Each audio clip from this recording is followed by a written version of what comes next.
আসসালামু আলাইকুম। আশা করছি আল্লাহর অশেষ রহমতে সবাই খুব ভালো আছেন। আলহামদুলিল্লাহ আমিও খুব ভালো আছি।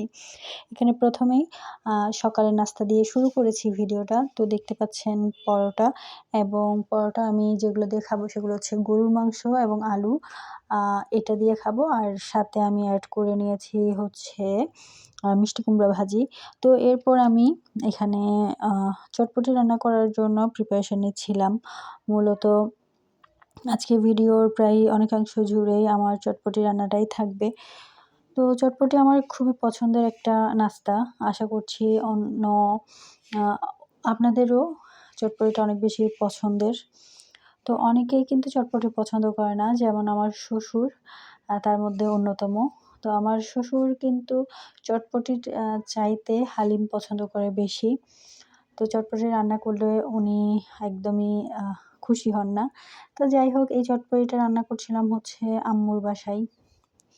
তো আম্মুর বাসায় প্রত্যেকেই কিন্তু চটপটি খুব পছন্দ করে। আর যেহেতু আমার শ্বশুরবাড়িতে আমার শ্বশুর পছন্দ করেন না চটপটি, তো আমার খুব একটা বানানো হয় না ঈদ ছাড়া। ঈদে আমি অনেক সময় চটপটি বানিয়েছি। বেশ গত বেশ কয়েকবার। তো চটপটিটা ওখানে আবার আমার শ্বশুর ছাড়া আমার শাশুড়িও অবশ্য পছন্দ করে না খেতে চটপটি। আমার শাশুড়ি আবার হালিমও পছন্দ করেন না। তিনি পছন্দ করেন হচ্ছে আ সেমাই, তারপর পায়েস এগুলো খুবই পছন্দ করেন। পাটিসাপটা সেটাও আবার যদি ফিরনি দিয়ে রান্না করা হয়, ক্ষীর দিয়ে রান্না করা হয়, পাটিসাপটা উনি খুব পছন্দ করেন। তো ঈদ ছাড়া আসলে খুব একটা বানানো হয়নি আমার শ্বশুরবাড়িতে চটপটি। তো এখানে বানাচ্ছি হচ্ছে সবার জন্যই বানাচ্ছি যেহেতু সবাই পছন্দ করে তাই। তো ১ম এ এভাবে আলু দিয়ে নিই আমরা চটপটিতে। তো অনেকেই কিন্তু আলুটা চটপটিতে দেন না। আবার ছোলাতেও কিন্তু আমরা আলু দেই। কিন্তু আমার শ্বশুরবাড়িতে কখনোই ছোলাতে আলু দেওয়া হয় না। তো ওখানে রান্না করলে কখনোই আমি আলু দিই না। ওখানে গ্রেভির জন্য হালকা একটু ময়দা ছিটিয়ে দেই, যেটা আমার হাসব্যান্ডের পছন্দ। অল্প একটু করে ময়দা ছিটিয়ে গ্রেভিটা বানাই ওখানে। আলুটা দেওয়া হয় না খুব একটা। তো আমি কিন্তু ভিডিওটা যখন বানাচ্ছিলাম তখন খুবই স্পিডি করে দিয়েছিলাম। বেশ অনেকটা স্পিড রেখেছিলাম। পরবর্তীতে আবার পুরা ভিডিও আমি এখানে দেওয়াতে সেটা বেশ খানিকটা বড় হয়ে গিয়েছে ভিডিওটা।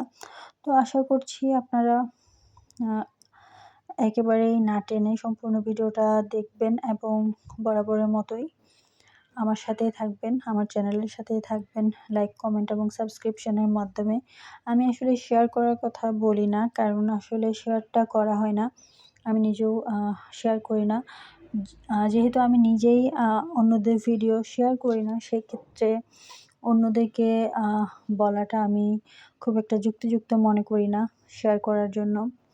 তো আমি কখনোই কিন্তু শেয়ার করার কথাটা আপনাদের সাথে কখনোই বলি না। সবসময় লাইক, কমেন্ট এবং সাবস্ক্রিপশনের কথাই বলি। কারণ আমি নিজেও লাইক, কমেন্ট এবং সাবস্ক্রাইব করে থাকি যাদের ভিডিও দেখি। তো আমি চেষ্টা করি যখন ভিডিও দেখি সেগুলো বড় হলেও যেন সম্পূর্ণ আ দেখি, সেটা আমি সবসময় সচেষ্ট থাকি।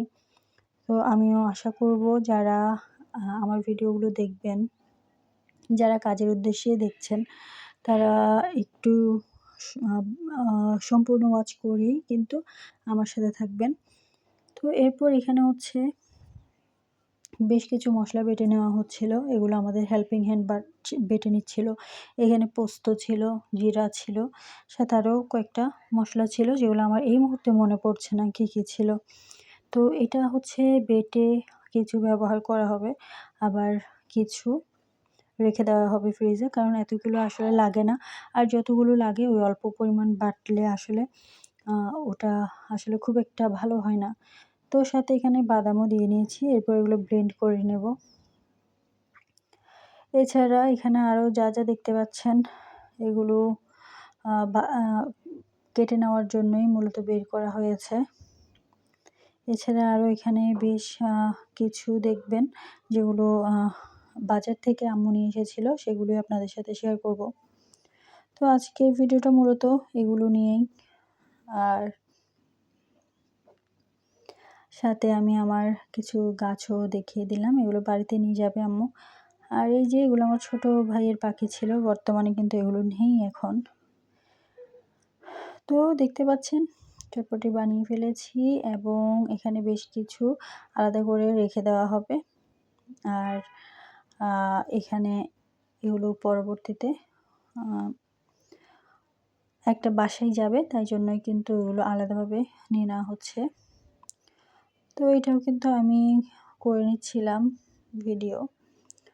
তো এগুলো যখন খাওয়া হবে তখন আবার যদি গরম করা হয় তখন কিন্তু বেশ খানিকটা পানি অ্যাড করা যাবে। অতি অবশ্যই গরম পানি দিতে হবে, এখানে কিন্তু ঠান্ডা পানি দিলে হবে না। তো এরপর হচ্ছে আম্মু ছিটা রুটি বানিয়েছিল, সেটা একটু এই ফাঁকে আপনাদের সাথে শেয়ার করলাম। এরপর এখানে মুরগি রান্না করব, সেগুলো এই ভিডিওতে একসাথে আমি যুক্ত করে দিয়েছি, না হলে আসলে ভিডিওটা বড় হচ্ছিল না। তো আমি যতই চেষ্টা করি বড় ভিডিও দেওয়ার জন্য, অনেক সময় কিন্তু বড় ভিডিওটা আসলে দেওয়া হচ্ছে না, যেটা আমি নিজেই আসলে সন্তুষ্ট হতে পারছি না নিজের কাজের উপর। আমি আসলে বড় ভিডিও নিয়ে কাজ করতে চাচ্ছিলাম, অর্থাৎ 10 মিনিটের বেশি বড় ভিডিও নিয়ে। তো আমিও সবসময় সেরকমই চেষ্টা করি, যদি যারা বেশি বড় ভিডিও দেয় তাদের ভিডিও দেখার চেষ্টা করি। আর যদি ছোট ভিডিও দেখি, অর্থাৎ 5-6 মিনিটের ভিডিও দেখি, তো চেষ্টা করি তাদের 2টা ভিডিও অন্তত দেখে দেবার জন্য। তো এই তো এখানে যে মশলাটা ব্লেন্ড করেছি এবং বেটেছে আমাদের হেল্পিং হ্যান্ড, সেটা এখানে দিয়ে দিব। তো ওইদিকে মুরগিগুলো ধুয়ে নেওয়া হবে, সেগুলা একটু ভিডিও করলাম। আর যত বেশি সুন্দর করে কষাবেন তরকারিটা কিন্তু ততই ভালো হবে। আর আরেকটা জিনিস, যে বড় ভিডিও করার অনীহা হচ্ছে আরেকটা কারণ এত কথা আসলে কি বলবো সেটাই বুঝতে পারি না। আমি আসলে কথা খুব একটা বেশি বলি না, কিন্তু আমার ভিডিও করার খাতিরে আমাকে কিন্তু অনেক কথা বলতে হয়। তো সেক্ষেত্রে আমার একটু সমস্যা হয়ে যায়। অনেক সময় দেখা যায় আমার ভয়েসটা একটু এলোমেলো শোনাচ্ছে, কারণ আমি আসলে বেশি কথা বলতে অভ্যস্ত না সেজন্য। তবে এটা যেহেতু আমার একটা কাজ, সেজন্য আমি চেষ্টা করি একটু সুন্দর করে যতটুকু পারা যায় কথাগুলো আপনাদের সাথে শেয়ার করার জন্য। তো যত বেশি সুন্দর করে উপস্থাপন করতে পারবেন ভিডিওটা, তত বেশি মানুষের কাছে আসলে আকর্ষণীয় লাগতে পারে, আমার যতটা মনে হয়। তো আমি চেষ্টা করি ভিডিওগুলোতে একটু সুন্দরভাবে একটু হলেও উপস্থাপন করার জন্য। যারা শুরু থেকে আমার সাথে আছেন তারা অনেকেই হয়তো এই পার্থক্যটা বুঝতে পারবেন, যে প্রথম দিকে একটু আরও কম গুছিয়ে কথা বলতে পারতাম। এখন আরেকটু সুন্দর করে গুছিয়ে প্রেজেন্টেশন প্লাস কথা দুটাই করতে পারি সামান্য হলেও।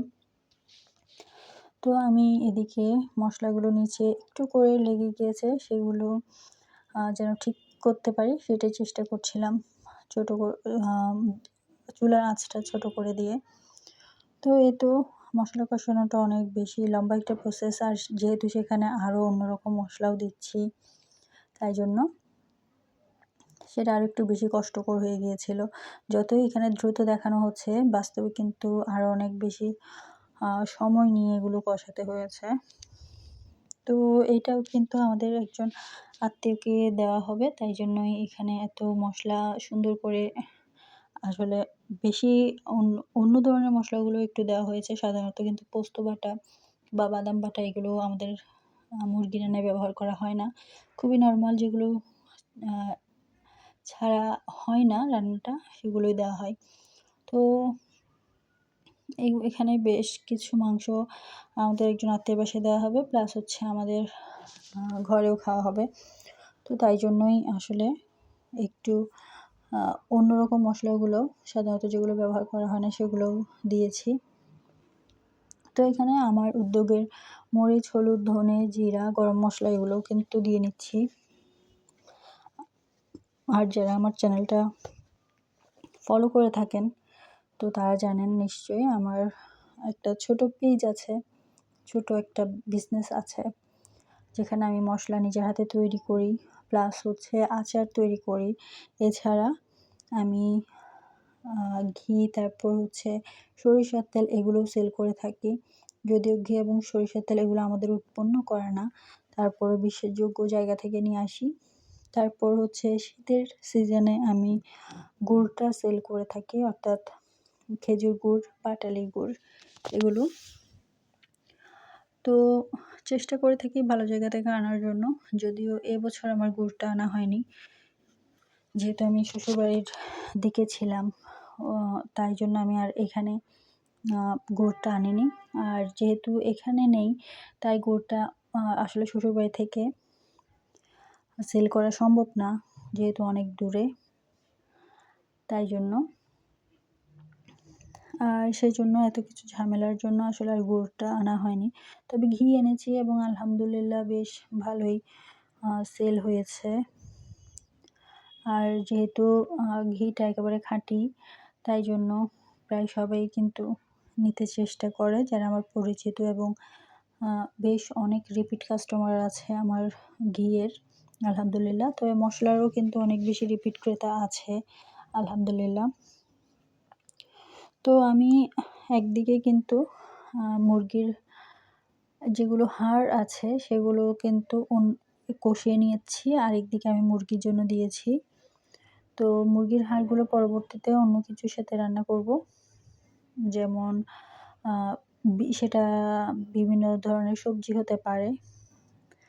তো এছাড়া আমি অন্যদিকে মুরগির মাংসটা রান্না করে নিচ্ছি, অর্থাৎ দুই দিকে আমি দুইটা রান্না করছি। মুরগি মাংসের মশলাগুলো একটু বেশি কষিয়ে নিয়েছি। তো যেহেতু বাইরে যাবে, রাতের বাসায় যাবে, সেক্ষেত্রে একটু যত্নের সাথেই তৈরি করতে চেষ্টা করেছি। তবে ঘরে খেলেও, ঘরে যখন খাই তখন, ঘরে খাওয়ার জন্য যখন রান্না করি তখনও কিন্তু চেষ্টা করে থাকি যেন ঠিকঠাক রান্না হয়। তো এভাবেই কিন্তু দুইটা চুলা থাকার উপকারিতা আমি ভোগ করছি। এখনও কিন্তু অনেকের বাসায় একটা চুলা, যেটা অনেকের ভিডিওতে আমি দেখি। তো একটা চুলা হলে একটু সমস্যা হয়ে যায় রান্না করতে গৃহিণীদের। তো যদি দুইটা চুলা থাকে তাহলে সেক্ষেত্রে একটু কাজটা সহজ হয়, সময়টা একটু সেভ হয়, এই আর কি। তো দেখতে দেখতে ভিডিওর প্রায় শেষ প্রান্তে চলে এসেছি। আর